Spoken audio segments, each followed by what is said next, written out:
Get ready for adventure. Islands of it, man. From the studios to Volcano Bay. This is the Universal Joint, a podcast devoted to all things Universal with your host, Jim Hill and Dustin Fuhs.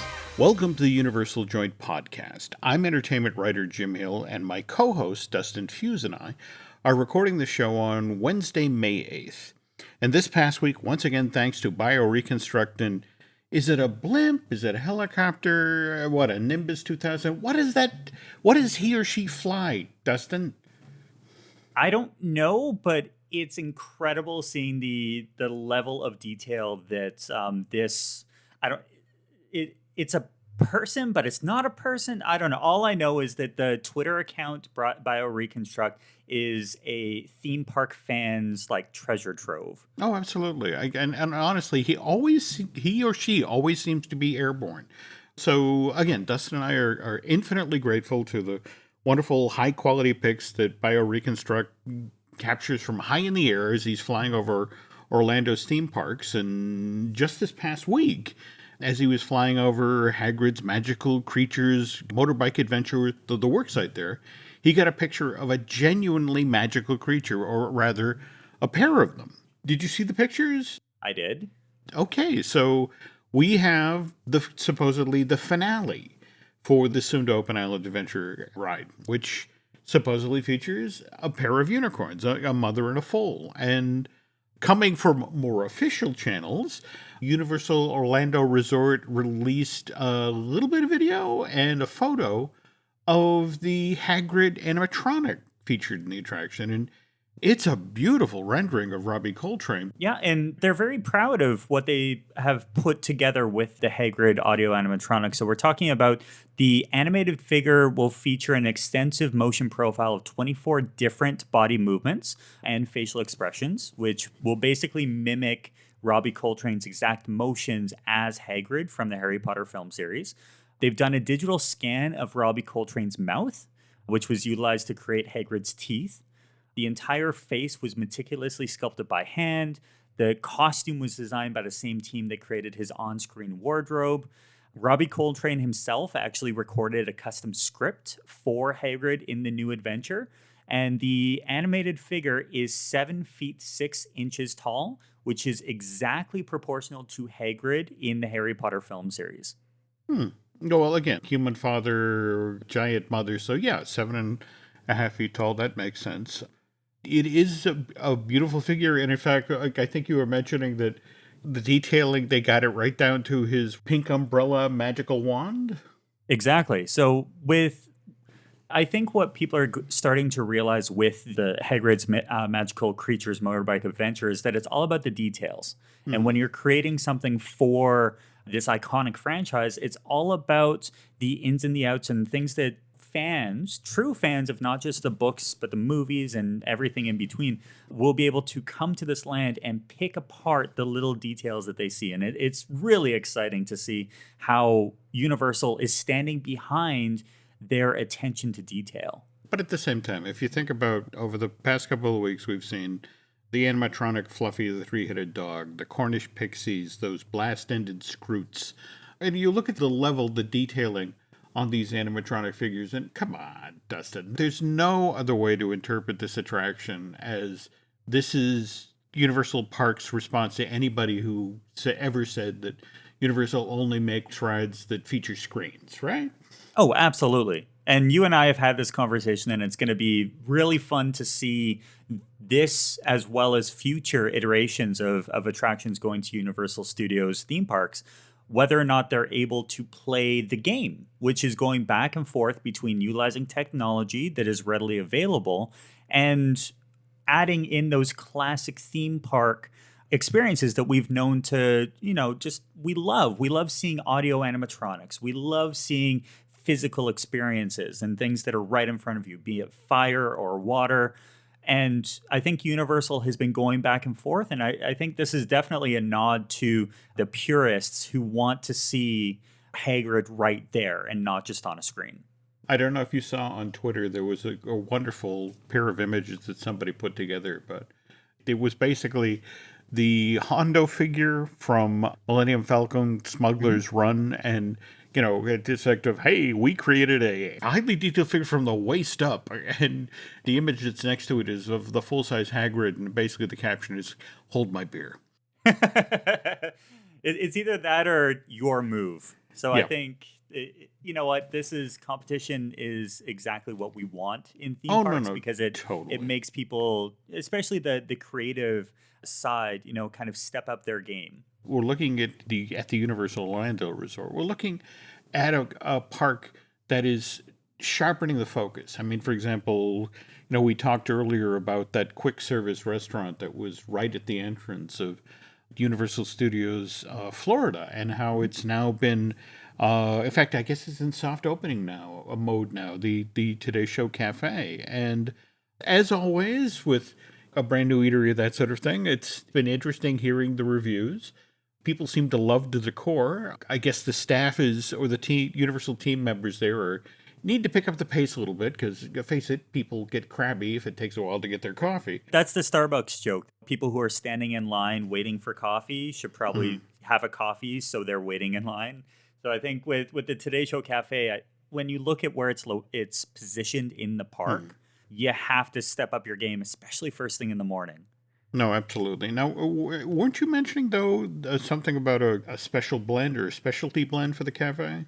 Yeah, so it looks like they're doing the Today Cafe blend, which will be a style of coffee, a blend of coffee that, similar to going to Starbucks and getting the roasted beans that you can take home with you. It looks like they're going to be kind of stepping into that realm. It's a merchandising opportunity. It's a great segue into creating that added buy that people can get before and after, and it's going to have the logo on it. So I think overall it was a really good idea, and it's also been trademarked. So they can plug the Today Cafe blend into whatever they would like. And what's kind of intriguing to me is that they're going to try to keep the menu somewhat dynamic. I mean, for example, they're talking, at least initially, about seasonal dishes. And the first one, I guess, out the door is an Al Roker-inspired item, Al's Avocado Toast. I'm thinking toward the end of the afternoon, people will be more inclined to, I guess there's a side of the menu that's more inspired by that fourth hour of the Today Show with, it used to be Kathy Lee and Hoda, where there was a lot of talk about wine. And so evidently they're going to have wine and beer on tap, as well as a cheese plate. So this is, again, I know it's the Today Show Cafe and people will think a lot about going there in the morning, but it looks like it will be worth circling back on later in the day. Well, you and I have talked about when people are doing 2 parks in one day, they'll finish the morning at Universal Studios Florida doing things like Diagon Alley and The Simpsons and Transformers, and then they'll head halfway through the day over to Islands of Adventure. And personally, stopping in and getting that little snack before heading to Islands of Adventure, because it's a good 5-minute walk, that's actually not too bad of an idea. I think that they hit the nail on the head with the location and the menu that they've put out there. It's very light. They've got a couple of sandwiches that really do look promising. They've got the Carnegie, obviously a nod to the Carnegie Deli, that says hot piled high pastrami, Swiss cheese, deli mustard served on toasted rye. And they have a 30 Rock Midtowner with shaved roasted turkey, smoked Gouda, tomato aioli, and that's served on cranberry artisan bread. We're definitely going to have to check this place out when we're down there in November. Absolutely. Now, you found that mention of the cafe, the Today Show Cafe blend when you're doing your due diligence and checking in the trademarks, but you came across a couple of other interesting ones related to Universal in the past week or so, right? We found something called the Terror Trivia. And Terror Trivia, when you boil down, the trademark itself classifies it as an interactive game software. But you're mentioning that it's a little bit more. I reached out to friends at Universal, and this is what they hope to do this year. You're dealing with game developers, and things can take an odd turn, but evidently the plan with Terror Trivia is that this is supposed to be a game that you can play while you're waiting in line at this year's Halloween Horror Nights at the Universal Orlando Resort, which this time around, remember, they're starting early, September 6th, and running through select nights all the way to November 2nd.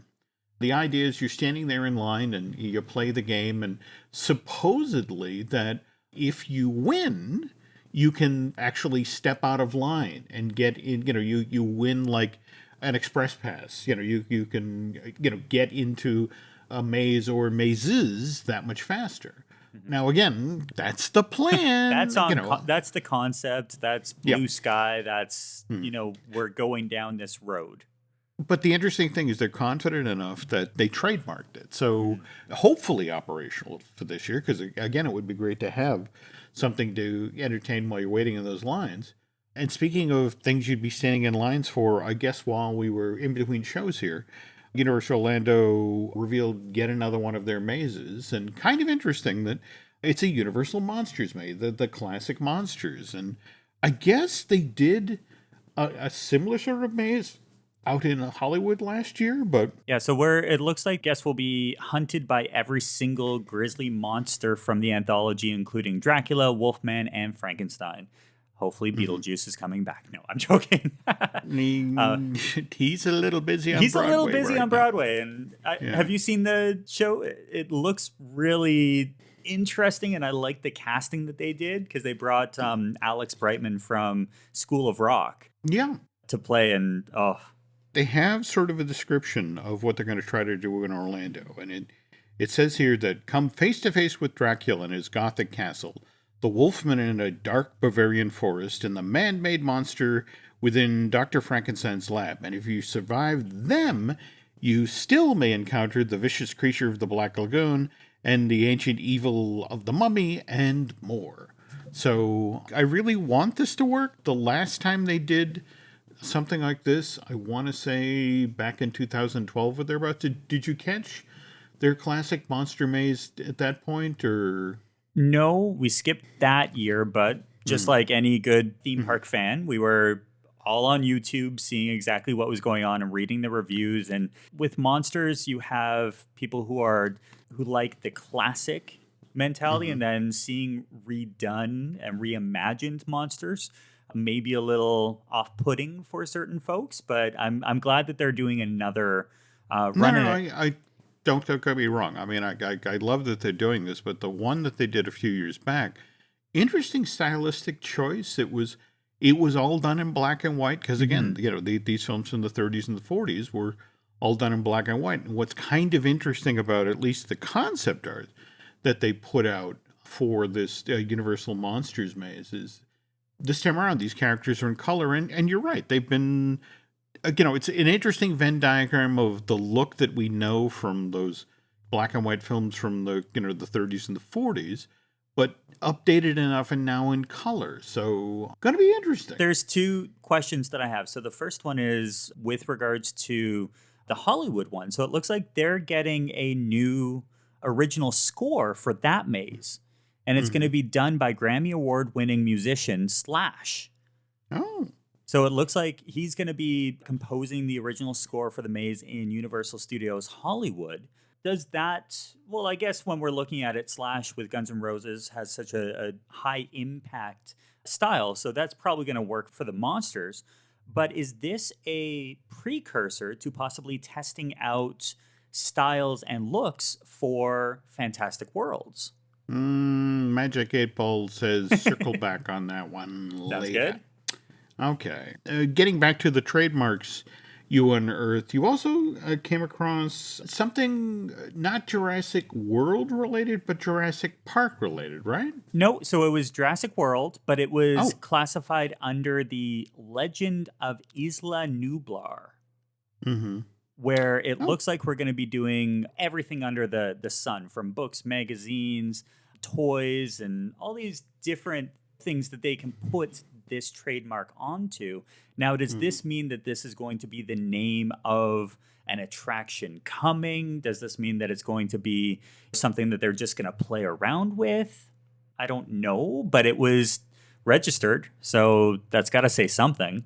it's certainly a name that of something that's being considered. I guess for me, what's kind of intriguing is that Isla Nublar, if you watched Jurassic World Fallen Kingdom last year, when Mount Sibo, the volcano on the island, blew up, there's no more island, right? So, going to be kind of interesting to see where they go with this. Yeah, it's funny just looking at some of the stuff, and all you have to do is go into the Jurassic World and Jurassic Park lore and do a little discovery into what Isla Nublar actually is, and it was the Central American island from the original Jurassic Park franchise. So why they are classifying it as Jurassic World, could that be a nod, or could that be a potential revisiting? I don't know, but I know that in the original Jurassic World, there were those little tips of the hat to the original series from the one guy, I'm spacing on his name, but he worked in the main action area in the tech support, and he had the Jurassic Park t-shirt. And those types of things were just so cool. No, I agree. Just wild speculation here, but if you think about how Dinosaur at Disney's Animal Kingdom tries to put you back 2 minutes before the meteor that destroyed the dinosaurs hit the Earth. You got to wonder with a name like Jurassic World Legend of Isla Nublar, what maybe you are there on the island as part of the crew that's trying to clear the dinosaurs off, as they did in Fallen Kingdom, and something untoward happens, but. Well, again, we'll have to wait. We'll keep an eye on this name. By the way, Dustin also dug up another intriguing story that actually has something to do with the 3D movies at the Universal Parks, which we'll get to when we get back from this commercial break.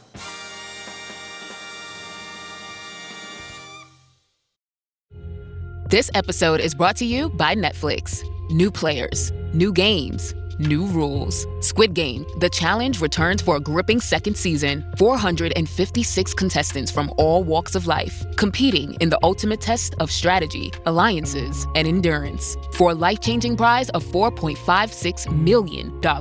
With stakes this high, why make friends when you can make millions? Watch Squid Game, The Challenge Season 2, only on Netflix November 4th. Oh, the sick day struggle is real. But with Dimetapp, it doesn't have to be. Children's Dimetapp works quickly to soothe multiple bothersome cough, cold, and allergy symptoms in a single dose. Our fast-acting formulas are designed with kids in mind, so they get everything they need and nothing they don't. Available in liquid and on-the-go chewable tablets. Tap the banner now to shop at Amazon and say goodbye to the sick day struggle with Dimetapp. Use as directed.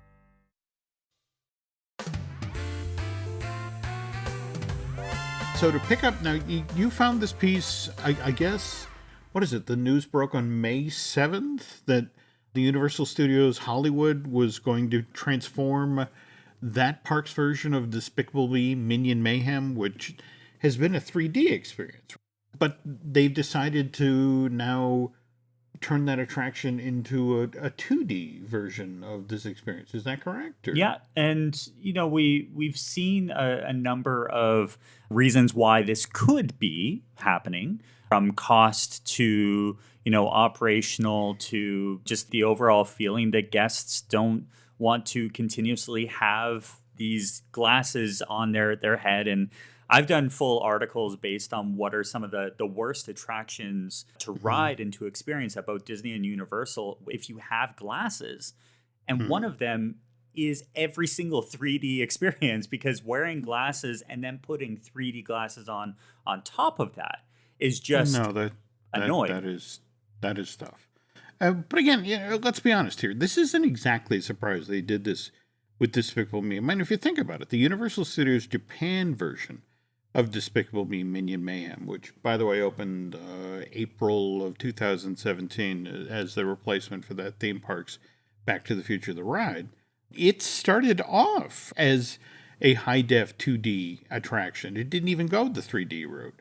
And you have to assume that what you just mentioned, Dustin, about how much of the population has to wear glasses and then put 3D glasses on top of the glasses. Well, and we had talked earlier as well about the idea of 3D experiences are becoming more and more normalized, I think is the right word of putting it. Because you can go to any movie theater, even the small towns in the middle of nowhere, and they'll have 3D and IMAX, setups for a lot of these big Marvel and Star Wars and all of these experiences are filmed with the ability to create additional revenue for the movie theaters themselves to offer things in 3D and IMAX. So you're seeing something that used to be a feature when you would go to a theme park now being normalized. That's true, and that makes it a little less special.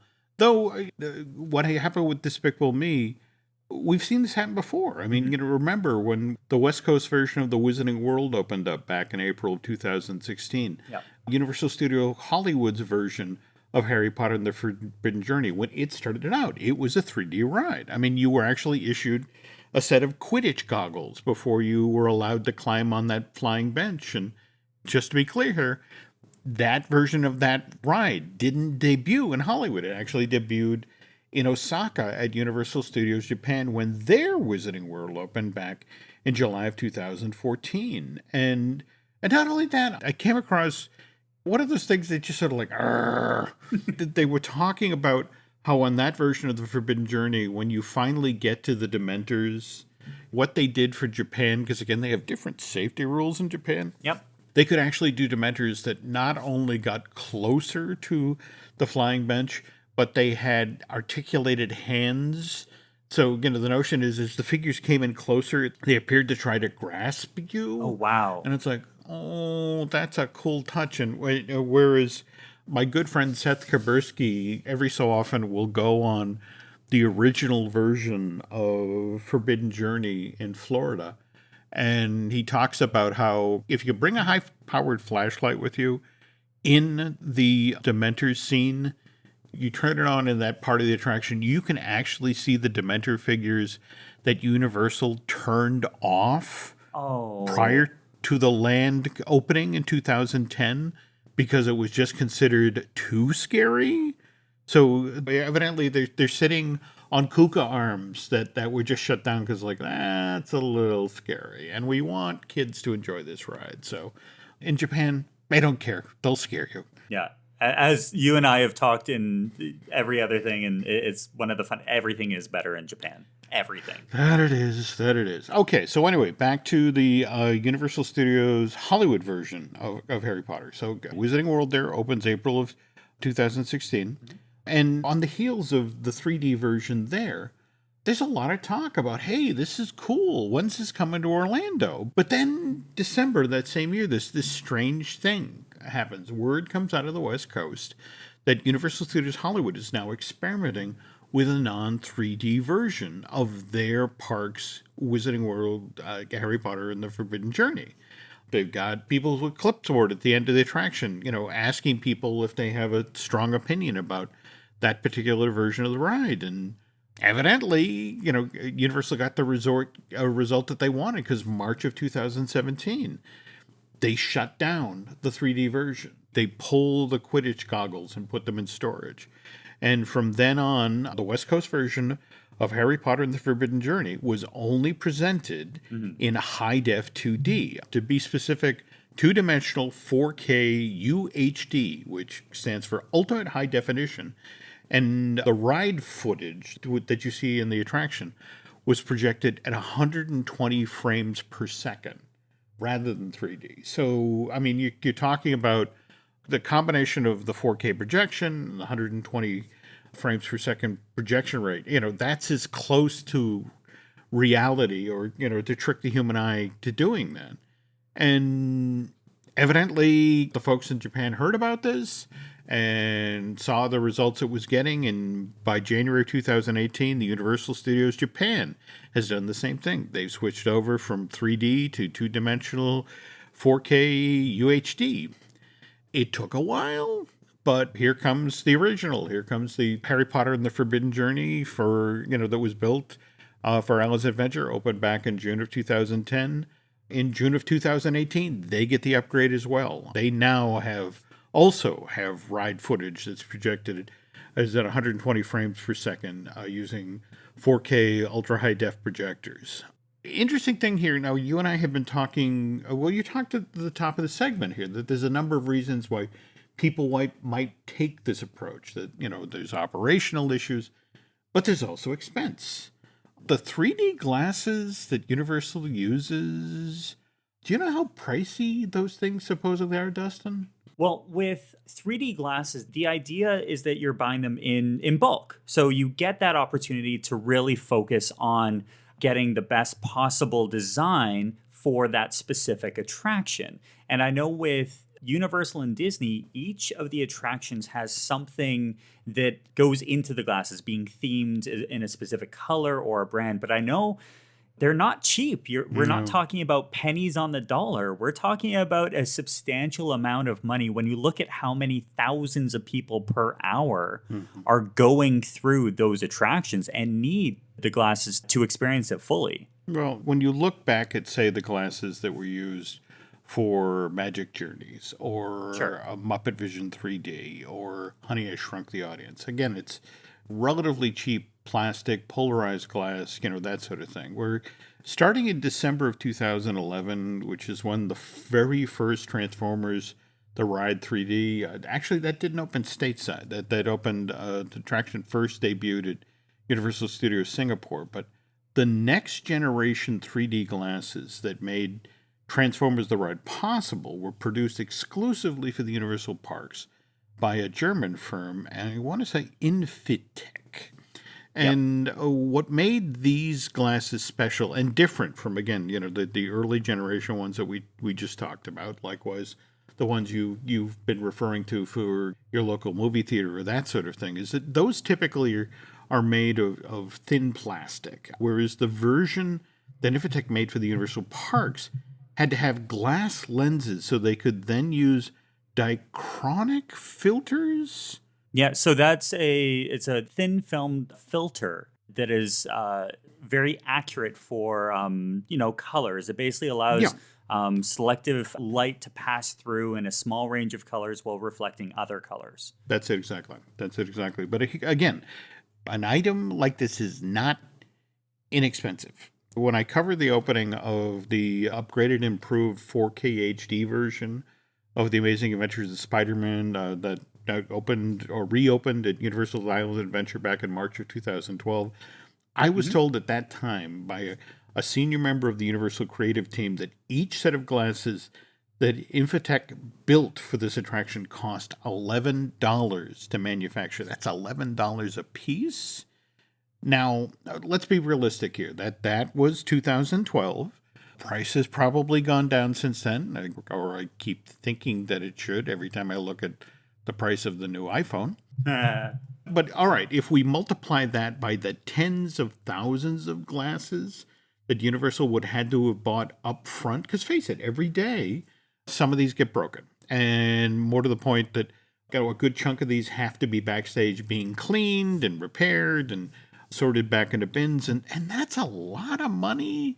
And never mind what the development cost must have been for a specialized item like that. I mean, the way it was explained to me, it took Infitech 8 months to custom develop a final version that would work specifically for Transformers The Ride 3D, as well as The Amazing Adventures of Spider-Man. And the specs that Universal Parks and Resorts supposedly gave this German firm for a set of 3D glasses was that they had to be sturdy enough to protect the diachronic filters that were inside each individual lens of the glasses.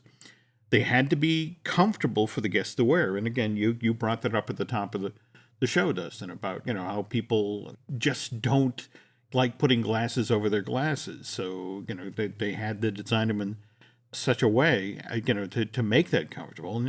And then from the operations side, these glasses had to be easy for ride operators to clean and then stack and put in those bins.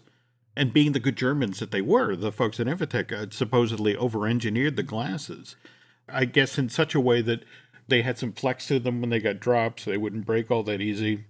So they did, these glasses with the diachronic filters did last longer than the old style 3D glasses with the single polarized lens and made out of thin plastic. But that doesn't mean they still couldn't be broken. So the cost that we're also talking about, and this is something that most people don't think about, is that when you leave an attraction, you put your glasses in the bins. Mm-hmm. Well, they sit there until a cast member or team member comes and picks them up and then brings them backstage and then puts them in a vehicle and goes to one of the central cleaning locations, which, by the way, is usually not right attached to those attractions. They could be at another theme park. They could be in a completely off-site area.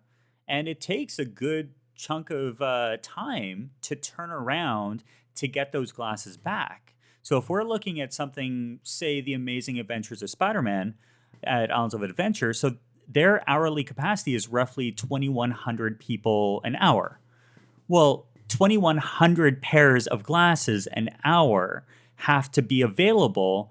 And if the attraction is open for 12 to 18 hours a day, just put the numbers and then realize that, oh, there's a reason why a lot of the original attractions were those standard color and standard make, because it was easier for them to, distribute. Interesting point.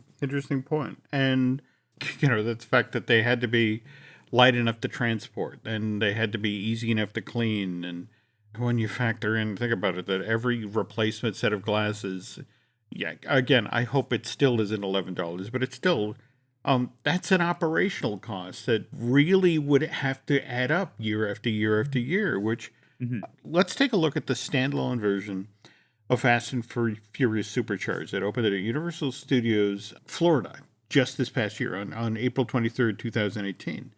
There was initially a lot of carping from theme park fans that because of the East Coast version of Fast and Furious Supercharged wasn't projected in 3D like the West Coast version, which, by the way, debuted as the new grand finale of Universal Studios Tram Tour back in July of 2015. In fact, this was supposed to be the candle on the cake for the 50th anniversary of the studio tour. Don McLean, who's a vice president in charge of attractions development at Universal Creative, explained why they decided to go this route with the East Coast version of Fast and Furious Supercharged. He said, "We increased the frame rate for those 90 seconds of supercharged ride footage that it was originally projected at. We also improved the resolution of the ride footage to make the image appear 3D without guests then needing to put on a set of 3D glasses." And look, yeah, that's true. But by making this the Florida version of Fast and Furious Supercharged projected 2D versus 3D footage that you need glasses for, you eliminate that position you were talking about where, somebody stands there in the pre-show and hands out a set of glasses. Likewise, you eliminate the team member who has to collect all the glasses out of the bin and take them back to cleaning, and the person who has to, once they're cleaned, puts them back in their storage bin just so they're easy to grab, and at the same time the lenses are close enough to one another that they then scratch. Well, when we're looking at something as basic as 3D glasses, there's a difference between what you're seeing in theme parks and what you're getting at the movie theater. When you go to a movie theater, they're not stacked nicely open. They're actually in packaging because part of your movie price includes that cost for the movie theater to basically offset the idea of going out and buying all of these one-time use 3D glasses. Because let's be honest, we don't go to the movie theaters with our own 3D glasses usually. But when we're talking about the theme parks, it's all about operational cost and operational mastery. And you want to make sure that the money that you're investing into an attraction is in the right place at the right time. I have to wonder, though, that given what we've just seen happen with the Despicable Me at Universal Studios Hollywood, how long is it going to be till we see the East Coast version of Despicable Me Minion Mayhem go the 2D high def route? Or for that matter, how long till Harry Potter and the Escape from Gringotts opts to follow Forbidden Journey's example and starts projecting all of its film elements at two-dimensional 4K ultimate high def with, with footage being shown at 120 frames per second. Same thing. They can get rid of the 3D glasses. And speaking of which, this brings me to, I was intrigued when the Wizarding World of Harry Potter Diagon Alley opened, because there seemed to be some disagreement when Harry Potter and the Escape from Gringotts opened as to what the 3D glasses were called.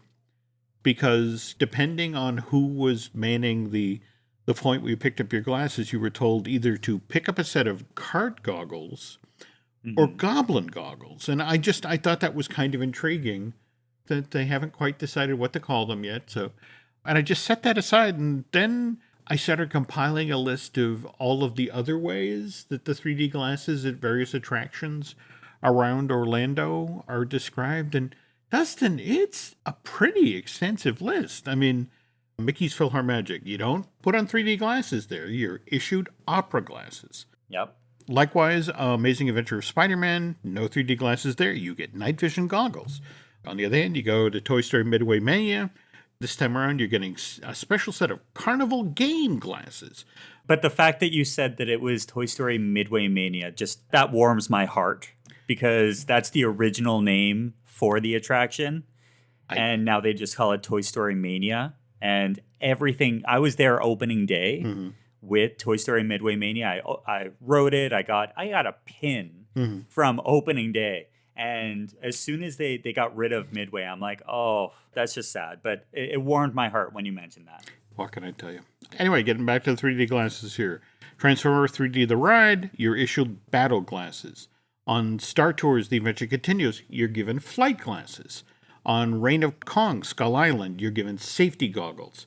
As we mentioned with Minion Mayhem, not 3D glasses, Minion goggles. If you go on Shrek 4D, Ogre Vision glasses. The Terminator 2 3D Battle Across Time, you were issued protective glasses before you entered the theater for the Cyberdyne presentation. And again, we talked about on Forbidden Journey, the version that was in Hollywood and Japan, Quidditch glasses. And Race Through New York, you get racing goggles. To my knowledge, the only attraction where 3D glasses are actually called 3D glasses is Kermit the Frog Presents Muppet Vision 3D. And that's basically because that show's host promises at no time will we be stooping to any cheap 3D tricks. And that's before the flying pie hits you in the face, right? Yep. So I know I have to have missed one or two, at least, 3D attractions. Flight of Passage. Mm-hmm. What are those called? I'm trying to find them. Oh, it's going to bug me. Well, but I know did we mention it's tough to be a bug? See, this is what I'm talking about. Okay, so you get bug eyes. There we go. Just as Dustin is doing here, if we're going to put together a definitive list, we're going to need some help here, folks. So if you can think of some 3D ride show or attraction that Dustin and I haven't mentioned, reach out to us or through Twitter or Instagram or Facebook or that sort of thing and let us know, and we'll circle back on this topic on a future show. But Bug Eyes, that's right. I forgot about the Bug Eyes. Well, speaking of future shows, though, Dustin, if people, until we get around to recording a new one, where can they find you? They can find me over at stepstomagic.com, trip planning and all that other fun stuff that goes into planning a vacation to Walt Disney World and, Disney Cruise Line and Universal. And, when we're looking at planning a trip to Universal, and we're not going to go into all that much, but remember to stop over to Storybook Destinations, because we have the live event coming up in November with Jim and myself down talking about, we've got a couple of days and it's going to be a blast. So head over there to storybookdestinations.com. And yeah, I'm basically here and online, Instagram, Steps to Magic. Now, if we're talking podcasts on my side of the fence here, we got Disney Dish with Len Testa. We got Fine Tuning with the amazing Drew Taylor. We have Marvel Us Disney with Aaron Adams. We have Looking at Lucasfilm with Dan Z. And we have the I Want That show with Michelle Valladolid, where we look at merch. Do us a favor and head over to iTunes and rate and recommend our show. And if you really, really, really like what we do here, go over to Bandcamp and subscribe. Thanks for listening, folks, and we will be back with a new show shortly. Take care. It's been groovy having you hang with us for the Universal Joint. Tune in again for this and other great podcasts found on the Jim Hill Media Network.